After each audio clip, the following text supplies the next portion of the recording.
How's it going, guys? Welcome back to the Black Metal Rebellion. I'm your host, Jesse Morgan, and today we're going to be doing a review on a album that is coming out pretty soon. This is the newer album by Soul Dissolution, entitled Stardust. This promotional copy was given to me by Oliver Dahlback of Black Lion Records. That shit right there. Hell yeah.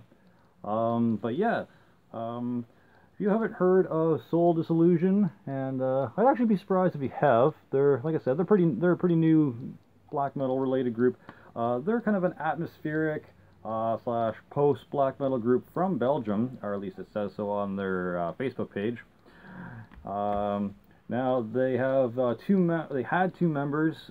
They've currently announced that they now have 5 members and are probably going to be touring sometime soon in Europe. But the 2 members that were recorded this album here is Jabberwock, who does all the instruments and some backup vocals, and Acheron, who does the lead vocals on this. Now, I've never heard of Soul Dissolution before receiving this promotional copy through Black Lion Records. However, I did enjoy it for what it was, and I'm just going to go through some of the elements of this album and kind of give you my thoughts on each one, starting with the vocals. Now, with the vocals, there is mostly these, let's say, blackened whisper screams, sort of slightly reminiscent of DSBM vocals here and there as well. There's also some kind of mid to low airy growls and some kind of wretched raspy screams throughout the album, as well as like the odd yelling or angry shouts. The vocals, though, were consistently performed and no signs of struggle or straining. It didn't seem like he was having too hard of a time performing the type of vocals that he performed, and they're pretty much fairly balanced throughout the entire album. The guitars, the guy that's performing the guitars, that probably being Jabberwock, he did them really well. They had some atmospheric and melodic riffs. There is some kind of very sparse, chuggy power chords here and there throughout the album. There's some poppy sounding lead riffs, mostly noticeable in the second, third, and last track. Very pretty or bright guitar parts. There's some tremolos and dissonant riffs throughout as well. Kind of a sad or sorrowful mood or ambience. Kind of was like a steady theme in this. And also I found it was calming, yet still kind of anxiety inducing, very like anxious, which is, I know, a bit of a dichotomy there between calming and anxious. Like, they're kind of two opposing feelings, but somehow I was able to combine those two, because it was calming, but there's also like a tension being built with the composition of the songs. For the bass, I found it was kind of barely audible, at least on my stereo system that I was playing it on. But the part that I could make out was kind of like this low, clingy background noise. It generally boosted the overall bass on the album, though. I couldn't pick out the individual performance, however. But that being said, that's all I can really say about the bass parts. Now the drums had a good snare sound on it, good snare tone. So they definitely performed some decent fills throughout the album. Well performed double kicks. The cymbal work definitely complemented the bright guitar riffs that were happening throughout.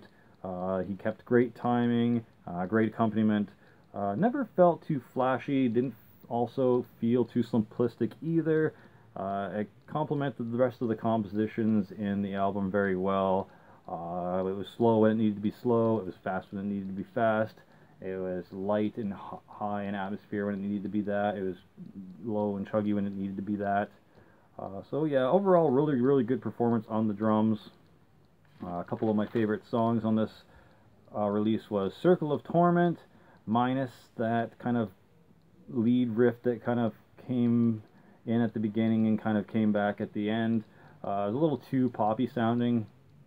Um, I don't know how else to describe it. It kind of had like this uplifting kind of poppy, uh, like if you took a simple plan song and played one of the riffs as a tremolo riff instead. I don't know how to explain that any better. And then the other track that I really enjoyed was the sixth track on the album, the last one, and that was Far Above the Boiling Sea of Life. It had a couple of parts where it got kind of like dark and kind of, I don't want to say groovy, but it had a more straightforward black metal feel at those points, and then kind of went back to the atmospheric and post-black metal elements. But yeah, those were the highlights, I believe, highlight tracks of this album: Circle of Torment and Far Above the Boiling Sea of Life, which I believe is the sample track that you can check out on their Bandcamp right now, which I'll be providing a link to in the description box below. Next are going to be my overall thoughts on this album. It reminded me a bit of Departee. They had an album come out in, I believe, the May Metalhead box, and they're also a post-black metal band from Australia. But yeah, it kind of reminded me of them a bit. Definitely better than most post-black metal bands that I'm aware of. Better than Death Heaven and Liturgy and Ghostbath and is Alcest a post-metal black metal band? But yeah, better than those. Not something I'd personally throw on all the time. However, you know, Soul Dissolution is a very talented band for sure, and they're definitely good at what they do. The production on this album is pretty clean. I could see this maybe being for fans as well, of like fans of Erzmenda or Leviathan or certain parts of Zaster, if that's what you're into, because Soul Dissolution could definitely easily make a quick small skip and a jump over to DSBM if they wanted to, kind of losing the pretty and bright parts and kind of going more straightforward black metal and DSBM sounding. I don't think it would be that much of a change for them. I could see them definitely doing that if they wanted to.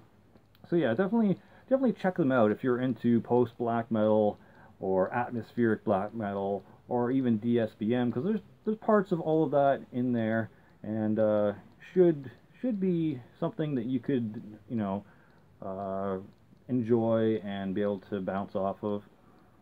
I also have a section in my reviews for any weaknesses or improvements, because I feel that if I don't give something a perfect 10 out of 10, I should give a reason why I don't give it a perfect 10 out of 10.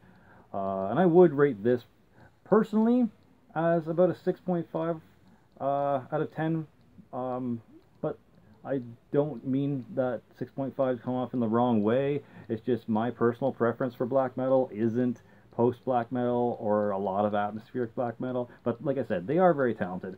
Some improvements I could see maybe would be some of the lead riffs not being so similar, because I felt one of the poppy lead riff from Circle of Torment sounded a little bit like the lead riff that happens in Stardust, and same with one of the lead riffs that happen in the sixth track. They could also use some more prominent bass sounds, or the guitarist, who the bass guitarist sound could be up a bit in the mix in maybe the next album or something, just because I feel if you heard the bass a little bit more specifically, it might add to the overall sound, instead of just kind of being a background low end just rumble. And I personally would probably enjoy this project a little more if there is some more venomous guitar parts and less bright, shiny tones to it, less post-black metal elements, I guess. And maybe some more harsher, upfront vocals, because the vocals in this seem to kind of just like meld into everything else that's going on, I guess, thus creating the kind of wall of sound atmosphere that these guys were going for. And that's clearly what they're doing in this album and project. They're trying to go for that atmospheric, kind of bright, shiny wall of sound, you know, element. So that's what I'm trying to say, though. It's not necessarily a bad thing, but if it was trying to appeal more to someone like myself, or people like myself who enjoy the type of black metal that I do, I would just say, like I said, some less bright, shiny tones and composition, and more like venomous, straightforward black metal stuff, and maybe some harsher up-front vocals, so you can really hear them like growling and screeching into your ears more. But yeah, so anyways, overall, like I said, it's going to be a 6.5 out of 10 for me, but not because of the lack of talent here. Just because it's not quite my cup of tea, but I definitely recommend to any fans of Death Heaven, Liturgy, Ghost Bath, Departee, or sort of like atmospheric DSBM bands like Erismenda, or Leviathan, or Zaster, or Happy Days, or Make a Change, Kill Yourself, or anything like that. So definitely give them a shot. I'll be leaving links below where you can purchase a copy yourself or pre-order it, and check out their other material. So, yep, thanks to Black Lion Records for this promotional copy. Happy to do a review for this. Really cool stuff.